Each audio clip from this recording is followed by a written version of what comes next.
ਲੇਟਦਾ ਸੀ ਨਾ ਮੇਰਾ ਸਾਹ ਬੰਦ ਹੋ ਜਾਂਦਾ ਸੀ।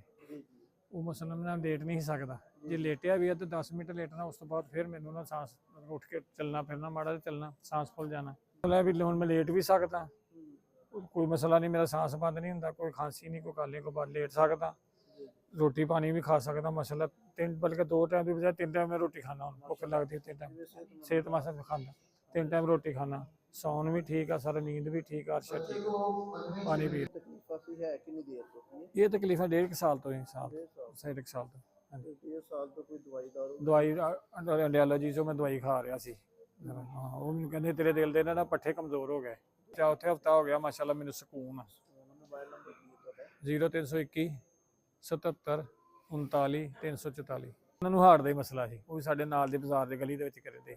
ਹਾਂਜੀ, ਉਹ ਠੀਕ ਆ ਮਾਸ਼ਾਅੱਲਾ, ਉਹ ਤੇ ਦਵਾਈ ਵੀ ਛੱਡਦੇ ਜਾਂਦੇ। ਹਾਂਜੀ ਬਿਲਕੁਲ ਠੀਕ ਆ ਮਾਸ਼ਾਅੱਲਾ। ਆਰਫ ਸਾਹਿਬ ਉਹਨਾਂ ਦਾ ਨਾਂ ਹੈ। ਉਹ ਇੱਥੇ ਆਏ ਸਨ, ਮੈਨੂੰ ਜਿਵੇਂ 11ਵੀਂ ਵਾਲੇ ਦਿਨ ਵੀ ਮਿਲੇ ਇੱਥੇ। ਹਾਂਜੀ, ਉਹ ਤਾਂ ਬਸ ਦਮ ਉਹਨਾਂ ਦੇ ਪੂਰੇ ਹੋ ਗਏ ਆ। ਉਹ 11ਵੀਂ ਦੇ 11ਵੀਂ ਆਉਂਦਾ ਇੱਥੇ।